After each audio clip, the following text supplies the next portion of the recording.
24 לאפריל 25. שעה 23:26. עוד מעט התאריך מתחלף. למה אמרתי את זה? לכל אלה שמחכים שהדברים שנאמרים כנבואות עתידיות צריכות לקרות באותו רגע, ואם הם לא קרו עד חצות ואחרי זה, אז להירגע. למי שלא מכיר, אני ריקי קיטר, 37 שנים בתחום של מיסטיקה. אם מישהו היה מספר לי בעבר שזה מה שאני אעשה, לא הייתי מאמינה, אבל על זה אני אדבר בהזדמנות אחרת. המסרים שנאמרים פה נאמרים באהבה, ברצון, הם נאמרים כדי שתדעו, ואני מזכירה שיש הבדל גדול מאוד כשאדם פרטי מגיע, ומי שמגיע אליהם מגיע מלמעלה, כדי לקבל הכוונה והדרכה, וישמע את הדברים שהוא צריך לשמוע. לגבי הסבר איך מגיעים ואיך עושים אני אסביר, אבל כשזה קשור לקטע של היקום כולו וכל מה שקורה ברחבי העולם, אני יכולה להעביר את המסרים. אני לא יכולה לעצור צבא, למרות שהייתי רוצה, או לעצור סופות או נפילה של מטוסים. אני יכולה להזהיר לפני זה ולומר אותם. זה לגבי הקטע הגלובלי. הדברים, אני תכף אקריא את הדברים שכתבתי היום, את המסרים שכתבתי היום, והדברים נאמרים, אני מזכירה שאין לי שום רצון לפגוע באף אחד. אני אומרת את הדברים בצורה מאוד ברורה, זה התפקיד שלי. לא למצוא חן בעיני אף אחד, אלא להעביר את המסרים. כל מי שלא יודע, אגב, יש כאן סרטונים בשני הטיקטוקים על הקטע של כל הנבואות לפני זה, הרבה לפני, 7/10/23. יהודה ושומרון, אזהרות קשות באריאל וביהודה ושומרון, אזהרות לחדירה נוספת וניסיון לטבוח בנו שוב. צבא ארצות הברית, אזהרות לעיראק, צבא ארצות הברית כנראה שייכנס שוב גם. ניסיונות גרעיניים, גם ממן, אזהרות קשות בירדן על המלך וטרור ברחבי הממלכה. מי שלא יודע, אתמול ירדן הוציאה מחוץ לחוק את האחים המוסלמים, את החמאס, והחרימה את הרכוש שלהם עקב דברים שנעשו שם. זה יקרה בהרבה מאוד מדינות. בינתיים איראן מתחמשת בעזרתו של אדון טראמפ. השבויים שלנו עוד לא חזרו, הם אמורים לחזור, הלוואי ואמן, ויחזרו כל החיים בחיים. שיחזרו את כולם, זה הדבר הכי חשוב שהיה צריך לעשות. מצרים, השלום בסכנה. כל כך הרבה עבדו על השלום הזה, כל כך הרבה איבדנו, היינו במצב מזעזע. מצרים גם הזהירה את ישראל לפני הטבח, ומצרים נמצאת במצב לא טוב היום, גם שם מהפכים ומהפכות בדרך. יש לנו אזהרה על השלום, וחס וחלילה שזה יקרה. אני חוזרת ושוב מזכירה את המילה אזהרות. עדי מפתח ועדי מדינה בסכנה עקב מידע מטורף שיצא החוצה נוסף. יש כבר תזרימי מזומנים, יש דברים שנעשו שהם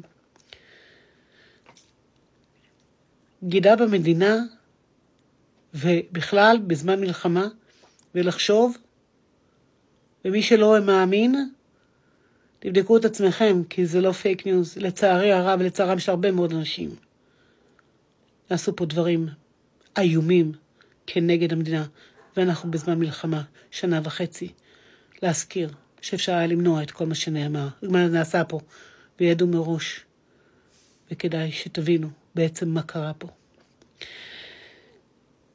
אזהרות במדבריות, תופעות טבע מטורפות, מזג האוויר במקומות לוהטים יהיה קר ומטורף, ושלג זה כבר קרה וקורה גם עכשיו, כולל האסונות.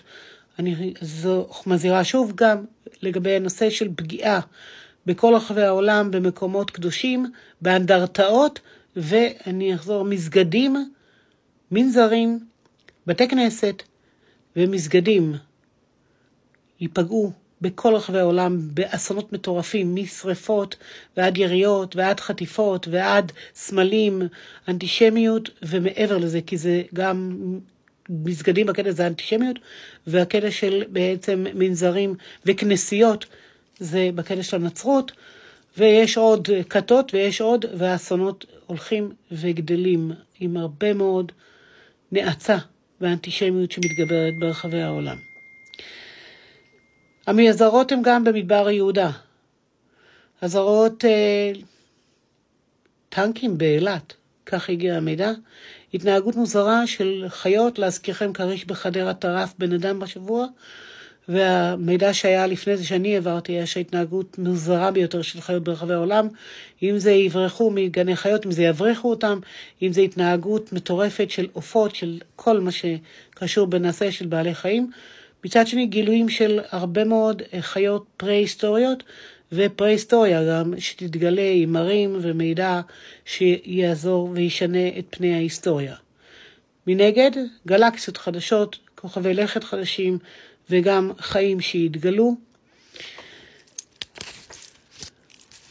אזהרות בקורסיקה ויוון, אני גם מדברת על רעידות אדמה, עברנו אתמול, איסטנבול עברה 4 רעידות אדמה מטורפות, אתם זוכרים שתאילנד היה שם רעידת אדמה מטורפת, זה ימשיך ויתפתח בכל רחבי העולם לרעידות נוספות, להרי געש, הכל מתנהג בצורה יוצאת דופן ברמת החומרה, ממפולות, וראיתי רכבת נכנסת בקיר, וראיתי בתים שנופלים ומתפוצצים, ואסונות קשים מאוד בכל רחבי העולם. למה זה קורה? היקום כועס, זה מה שאומרים אנשי השנטי. אזהרות לפגיעות בשגרירויות, גם שלנו, ואזהרה לסגירת שגרירויות, יש להגביר את השמירה ולהיות מאוד זהירים בתקופה הזאת, בכל רחבי העולם. אני מדברת על הישראלים והיהודים שמסתובבים. לא שנתחבא, אבל להיזהר. פגיעות וניסיונות פגיעה באמירים ברחבי העולם המוסלמי, גם במיר קטר, אזהרות כלכליות קשות מאוד בארצות הברית, ששם כל יום החוקים משתנים, כל יום חוקים חדשים, כל יום דברים מטורפים קורים שם, יש הפגנות בכל רחבי ארצות הברית, ואזהרות קשות מאוד מבחינה כלכלית, למרות הרצון וההכרזות של טראמפ, ש-Make America Great Again, זה נראה שהדברים ילכו בדיוק הפוך ממה שחשבו, והרבה מאוד אנשים שם יוצאים כנגד, הפגנות, מחאות מטורפות, הרבה אנשים שלא חשבו לרגע שלמשל להט"בים, עצירה של תמיכה בחינוך, דברים שנעשים שם, אתה פשוט, כאילו אמריקה היא אמורה להיות מעצמה שקולטת ועושה, הדברים שקורים בהם מטורפים, והנשיא הזה הוא קצת גם דימנטי, יש לו אזהרות רבות, הוא לא עשה לי שום דבר רע, הוא פשוט עושה הרבה מאוד טעויות, כי זה משהו, מי שלא ידע מה הוא קרא לו מבחינה עסקית. בכל מקרה, אזהרות למנהיגים, כמו ארדואן, כמו פוטין, הרמטכ"ל, סימני שאלה אם הוא ימשיך בכלל להיות הרמטכ"ל, ושוב אזהרות ליישובים אצלנו. אני חוזרת, כל האזהרות, כל הדברים שנאמרים, נאמרים כדי לעזור, לא כדי לפגוע. נוסיף עוד יריות בסנטרים ובקניונים ברחבי העולם, חוניות נפץ, יום הזיכרון ועצמאות שצפויים להיות קשים במיוחד, והלוואי ולא יקרה. אזהרה לחברי אבא ומשפחת בולדווין.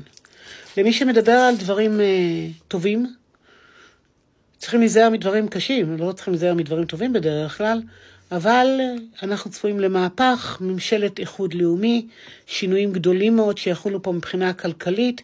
הכלכלה בישראל תשתפר במהלך השנה הקרובה, לא הזאת עכשיו, השנה הקרובה, השנה שאחריה, ואפילו יחזירו לנו דירוג אשראי, שאני מאחלת לכולנו שאנחנו נחזור ונהיה באחווה, שנוכל לדבר, שנוכל, אפילו שיש דעות שונות, לדבר, להישאר יחד, להיות בקטע של מאוחדים, כי זה לא רק מילים, זה תלוי רק בנו.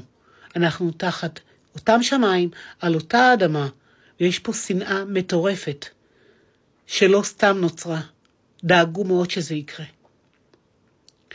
ואם לא היה אכפת לי, ולא הייתי אוהב את המדינה שלי, ואת העם שלי, ואת האנשים, בטח לא הייתי טורחת לעלות, ולהגיד ולומר מידע שיש. כמו שאני אומרת, אני מאחלת לכולנו את הכי טוב שיכול להיות, ושימו לב, היזהרו בכל מקום. הרבה הצלחה לכולנו. להתראות.